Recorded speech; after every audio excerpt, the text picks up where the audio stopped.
What I'm about to say is going to surprise absolutely no one. The jinn, demons, shaitan, they're everywhere. They're all over the place. They're attached to almost every American. And it has came to my attention that most people don't understand why or how this happens. Of course, we have information like the Quran, but I think people glaze over a couple things. I think people kind of miss a lot. When it comes to the jinn, when it comes to shaitan, when it comes to demons, there's a lot going on. There's a lot of moving parts. So I'm going to go into how these people or why so many people have attachments. It's going to seem kind of obvious, but not at the same time. It's a weird concept, but I'm going to break down exactly how people get possessed in the first place. And this is coming from somebody that intentionally possessed myself. Now, I was an idiot. I don't know what got into me. I mean, I understand it was just my curiosity, but I was a dumbass for that. I don't know really what I expected to gain besides knowledge, and that's all I was after at the time. I was just curious. Curiosity destroyed the cat, and I was the cat running across the street over and over again. So I'm going to break down some of the signs of demonic attachment and how they appear in ways where people aren't doing it intentionally. It's one thing if people are doing black magic and they're setting up rituals and they're doing all these things and working with something outside of Allah, they're giving worship to something else. And it's a completely different thing when it's accidental, where it's just happening over and over and over again. And I get all these messages and all these DMs from all these people that are saying, hey, I think I'm possessed, or I have a jinn messing with me, I have shaitan, I have demons messing with me all the time. What do I do? And the thing is what you do is clean up the actions and clean up the habits that are bringing them into your life in the first place. So the short answer before I go into all the little details is you have to clean up your habits. You have to clean up all these little details, because if you cut off its food source, it's going to go on to somebody else. If you stop feeding the things, they will go away. It's kind of like a stray cat. If you keep putting cat food outside, the cat's going to keep showing up on your door. They're going to keep expecting food. It's the same thing with demons. If you keep giving them energy that's feeding them and keeping them around,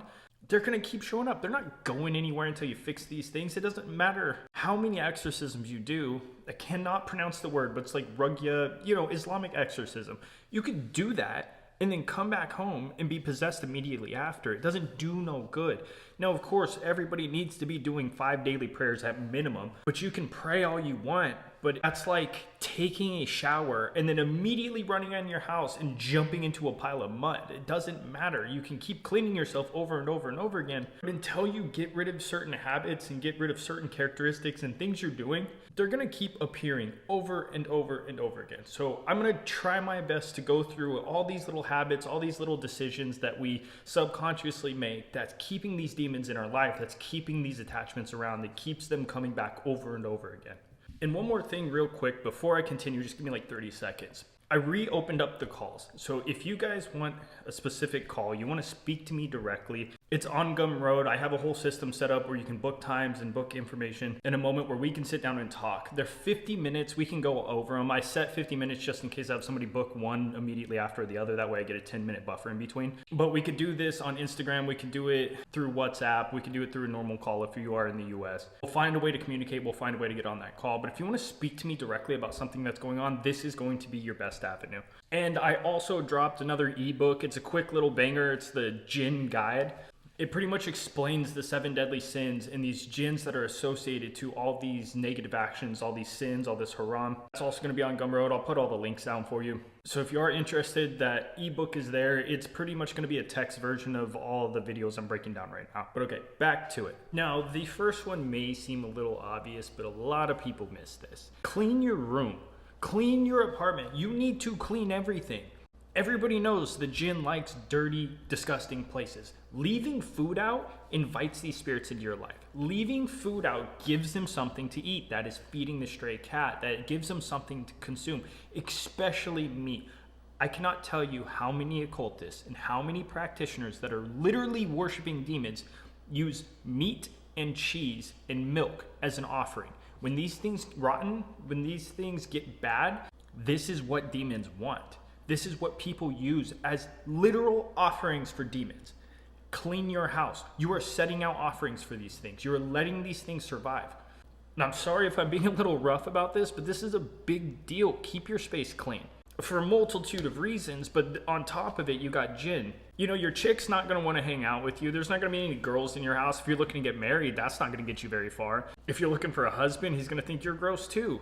So you guys gotta like think about this. Your friends are gonna think you're smelly. They're not gonna want to be around you. And clean your car too. I don't know why that's a thing, but so many people have a very disgusting car. Those 15 old Red Bull cans in your back seat need to go. They need to go now. And I'm telling you guys, a clean space gets rid of them. So if you do live in a dirty place and you do think there is shaitan or there is demons, like on a serious note, if you do think they're around and your place is dirty, start there. Please start there, because having a dirty place is what they want. They want the dirty environment. They want the negative energy. They want the bacteria. They want all the things that can harm you. They love these things. We all know this. So please just get your place clean. That's like baseline bare minimum. Just get everything cleaned up. Bleach your floors if you have to. I don't care. Go to the dollar store and get sketchy dollar store chemicals. Just make sure you crack open a window. Those are a little crazy. But at least they'll get your place clean. Like, do something. Just take the trash out. It's funny. I saw a TikTok once where somebody was talking to their friends directly, but they didn't say their friend's name in the video. And it was an occultist, and they were like, hey, sometimes cleansing your energy means cleaning your room. It is true. That is a true thing. If you don't want negative energy and you don't want demons in your life, keep your place clean. Now, the next one, a lot of people do this without even realizing, and it is pretty sad because it's not an intentional thing. It's just the way the system's designed. It's shirk, giving other things worship other than Allah. This is why Hollywood and influencers such as myself can be very dangerous, because people start to look up to these things. People start to look up to these idols. Now, you see this in the most extreme cases. You see it with the atheist, because they don't have a God to worship. They don't follow anything. They don't have a belief system. So you see them tie religion to something else. This is very common, especially if you have weak faith. You start tying religion. We're religious creatures. We know something exists greater than us. We all have accepted that. I don't know why people pretend otherwise, but it's a real thing. Things do exist that are greater than us, and it is Allah. But whenever somebody has weak faith, or in the extreme cases with the atheists, they will tie their religion to other things. They'll tie it to music or a music artist. They'll tie it to consumerism. They'll tie it to a brand like Nike or something. You gotta stop doing this. You gotta step back. These are worldly things. These are things that men have put together to distract us. Now, I do firmly believe that the people that have this going on when they're associating other things and giving worship to other things other than Allah, I do believe it's accidental. I don't think people intentionally are like, look, I'm going to pray to Nike. But when people are thinking about Nike all day long and they have this in their mind over and over and over again, they're thinking about the new shoes that are come out. They're going to think about a new t-shirt they're going to get, and that's where their mind is consumed with. It becomes to the level of worship. It starts to exceed just normal enjoyment or excitement towards a product. These brands are set up and designed to create cults. This is how they stay in business. So you got to be careful of this. If this is you, just step away. Stop buying it every single time it comes out. Be mindful of Allah. Stop thinking about these things so much. You got to get your mind off of consumerism. You got to get your mind off of that new musician. You got to get your mind off of that actor that you enjoy. I know it is cool to look up to people. You can have role models, but there comes a point where it has just gone too far. Now, this next one might be a little obvious. I'm not going to go into too much detail on this, but it has to be said because I do get some of these DMs. I do get questions around this. Being involved in divination is not allowed. That is forbidden. And whenever you do things like look into astrology and tarot cards and numerology, although like I understand these things, they're fun to look up and it's harmless if it's just like a gag joke, but when you take these things seriously and you're basing your life based around the repetition of a certain number, or you're looking for a sign in a deck of tarot cards, that is forbidden. The jinn are going to see what you're doing and they're going to pop into your life. The shaitan's going to be like, oh, this person's looking for a sign, let's give them one. And then they're going to give you signs that are going to lead you far astray. That is their job. That's their goal. And fortune tellers are full of crap. I hate to tell you guys this. I hate to be the guy. Actually, no, I like being the guy. I don't mind being an asshole about this. These fortune tellers are liars. When you go to somebody and they're working with a tarot deck and they're supposedly saying your fortune and they're going to tell you if this boy is the one for you or this girl is going to marry you, they're making it up. They're going based off of their own emotion, and if they're not going based off their own emotion, they're going based off the jinn.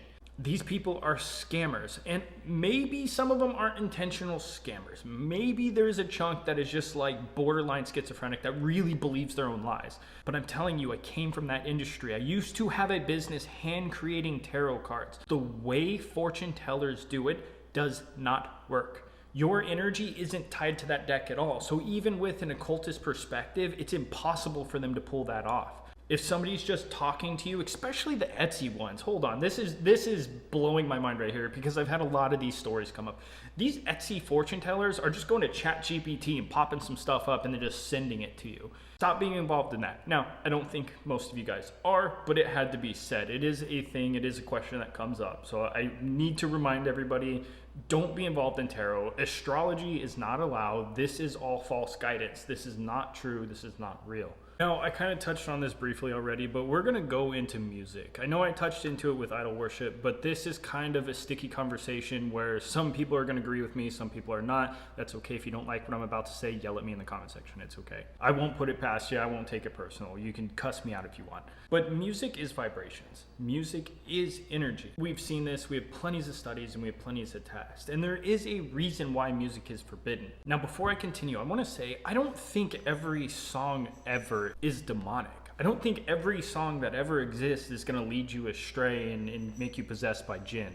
And I know there's many scholars that claim it's due to instruments, that the musicians are using these instruments to create this vibration and that's how it affects you. That's half true. It has nothing to do with the instrument though. Somebody can do it with their voice. They can make the vibrations out of their voice to pull certain emotions out of you. That's what music does. When you listen to songs, especially songs you're attached to, it's going to pull an emotion out of you. It's going to make you sad. It's going to make you mad. It's going to make you frustrated or happy or all these things. It's pulling emotions out of you due to these vibration frequencies.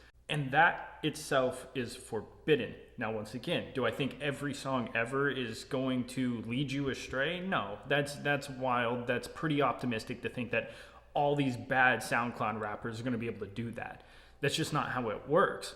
But it's not just the instruments. I do believe there is instruments that can be played in a way that doesn't harm you. But it is easier, it is simpler just to say it's all forbidden. It's so much easier because it's going to be extremely difficult for somebody to decipher the difference between a song that is affecting them negatively or not.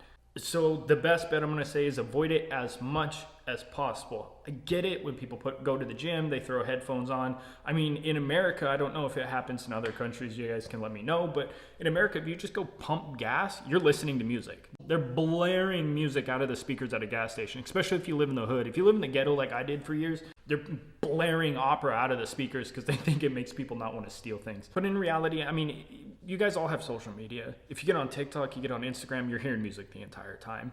So I'd say just avoid it as much as possible. If you are like constantly dealing with this and you're somebody that listens to music, especially really loud and sad music and all these negative emotions, like the lowest vibrations is guilt and shame.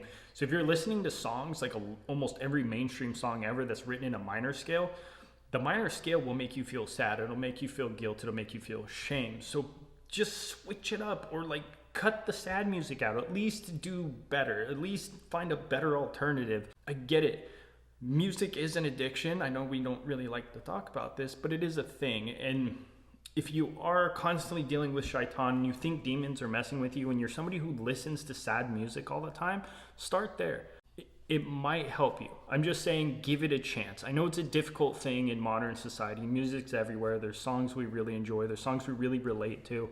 Your favorite song might be inviting jinn into your life. Now, tailoring into this one, I spoke on addiction briefly, but this is more of a serious subject. It's something I struggled with for many years. Some of you guys don't know, but I was using tar. I can't say the actual words on YouTube or on social media in general, but I was using the worst of the worst. I was smoking Fetty and living under a bridge. I wasn't actually living under a bridge, but I was about there. I fell into addiction to the hardest point. Now I'm about 8 years sober now, but this was the most detrimental time of my life. And it was even worse because I was one of the high functioning addicts. I was one of the people that kept a job. In fact, I had more money while I was an addict versus now. And that's because your morals get shifty. You don't really care how you get it. You just do whatever it takes. But if you are one of those people and you are high functioning, it's even worse because you can justify it. You start to rationalize it in your mind and you say, well, I have a job, I have money, I have a house, I have a car, I have all these nice things, everybody's taken care of, so what's the point? Why should I stop? It's making me better.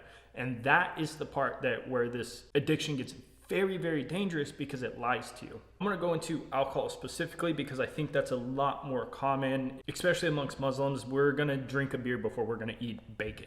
But this is a thing. This is a very common thing. Having a couple beers with your buddies may seem harmless, but that's a slippery slope. And it starts to destroy your life. It affects your mood, it affects your emotions, and it lies to you. I was one of those people that whenever I drank, I convinced myself I was better socially. I told myself when I was drinking alcohol, I was better socially. People liked me more when I was drunk. And it lies to you. That's not true. If you experienced that, it's lying to you. I'm telling you, if you saw the way you're acting while drunk, if you could look back on yourself while being sober, you would understand you sound like an idiot.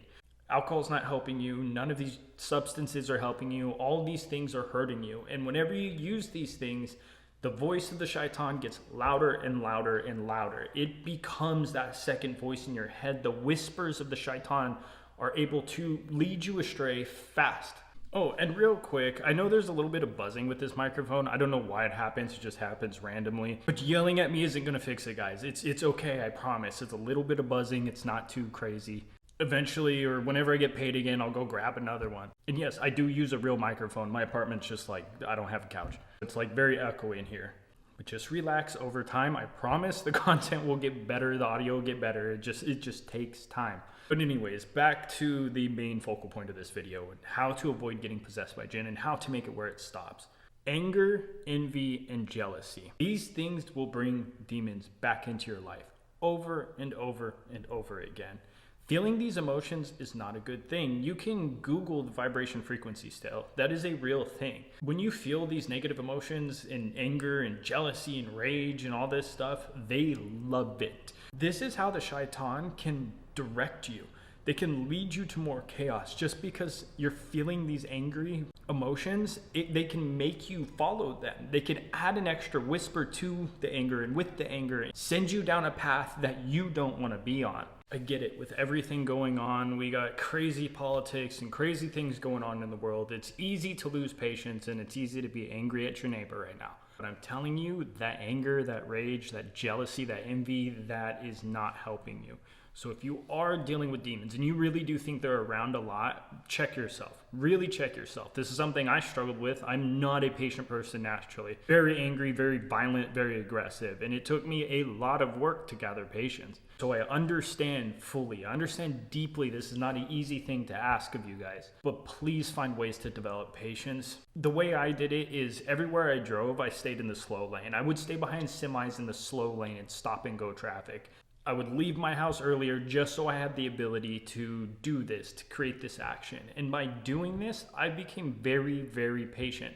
I'm sure there's a multitude of other ways. That's just worked for me, but I really need you guys to practice some patience. We are being tested right now. We're being tested on our anger, we're being tested on our rage, and we're being tested on our jealousy. We have social media. It's pretty bad. I mean, whenever you're out here struggling, working 9 to 5 and living paycheck to paycheck, and you see Jack Doherty out here wrecking Lamborghinis, it's gonna piss you off. But I promise you, if you become more patient and you keep your anger in check and you keep your rage in check, it's gonna do a lot of good for you. This is something that we have to do if we want to stay away from the shaitan, we want to stay away from the jinn. And for the last one, stop praying to him. I know many people probably don't understand this and they don't think they're doing it, but you need to be really careful of the things you say when you think no one's around. This is dangerous. This is seriously dangerous. I'm telling you, in those moments of hard times where you're breaking down and you're having a lot of intense emotions, whether you're going through a breakup or you just lost a loved one or something serious is going on in your life and it's really hard. And I've noticed a lot of the times this happens in bathrooms specifically. Be careful of what you're saying when you think no one's around. When you're out here in the bathroom breaking down having all these negative emotions, saying to yourself like, oh, I would trade my left arm for XYZ. It may happen. I've gotten emails from somebody that literally happened. He was saying he would trade one of his arms or one of his limbs, I can't remember exactly, for money, for like $1 million or something like that. And he gets on his motorcycle and goes to commute to work and got hit by a semi and lost one of his limbs, but he got a lawsuit, got a couple $1 million. That's not worth it. I'm telling you, bro would have rather had his limb back. But you got to be careful what you say when you think no one's around. There may be somebody that will answer that door. If you knock enough times, something will answer. And when something answers, you will be in debt to it. At least that's how it will see it. It will perceive that you owe them something, and it's not going away until it receives that thing. So be very cautious on what you say when you think no one's around, especially in moments where you're having a really, really rough time. I've noticed that's when it happens the most. Well, I thank you guys once again. I appreciate you guys for tuning into this rant. I hope this helps you guys. I hope this helps a lot of people. Of course, there is a lot more stuff that could be going on. Every situation is going to be a little bit different. So if you want to speak with me directly, I have the call set up. But otherwise, I also have the ebook set up. You guys can pop that on. We have the Quran, we have Hadith. There's plenty of free information as well. And then worst case, speak to your local mosque. Just go there and talk to people. I'm telling you, as a revert that's covered in tattoos, it's awkward when I go there. When I walk to the mosque, when I went to the Denver Islamic Center especially, they were very traditional there. So it is weird, it is awkward, it is nerve-wracking. I get it, especially if you are kind of Americanized. But those people are there to help. You know, they may have initial judgment. That's just how it goes. When you cover your body in tattoos or you live a certain way for a certain amount of time, you're going to face that kind of judgment. But when you speak to them a little bit and let them know your intentions is good, that you really want help, I do believe they're going to help you. So if it is an extreme case, please go speak to a professional. Go speak to the people at the mosque. Go speak to the people who have dedicated many more years than I have on this. I understand the jinn, I understand the occult, and I understand all the negatives, but I'm still learning. So there's a lot of the upside things that I don't understand. I can tell you what you're doing wrong, but there's definitely going to be limits where I can't tell you what to do right. And that's where you guys should please just go seek actual help. I'm not the end all be all, I promise. Actually, one more thing, that being said. Who do some of you guys think I am? They're like getting mad. They're like, bro, you talk about the gym too much. It's like, yeah, I really enjoy other things. In the future, I'm going to do some more fitness content, try to help people that way. But I've been a revert for a year. It has been 1 year. And the 6 years prior, I was speaking to demons regularly. What do you expect me to talk about? I'm not Mufti Mink. I've read the Quran twice. And I'm not even fluent in Arabic. I can read it somewhat, but I can't pronounce any of it. Voice in my head for Arabic is just not correct. It's like, I don't know. I've found a way to understand it, but it's still not the best. There's still so much I have to learn. And I don't come up here and talk about things that I don't understand. That would be just insane. I would just make videos about Islamic content that I just don't know. So if you're one of those people that's complaining that I talk about the jinn, go watch something else. I promise I'm not the person. I get it. Don't be consumed by the jinn. Don't make that your primary focus. It's not mine. I promise you guys, when I get off of this, my life continues. I'm not just sitting here thinking about demons all day. You shouldn't do the same. That is the thing that attracts them. I should have put that in the video. It's a very ironic point, but it is a real point. But all right, I'm going to go. I appreciate you guys. Thank you guys for listening to this rant. I wish you all the best, and I will see you in the next one.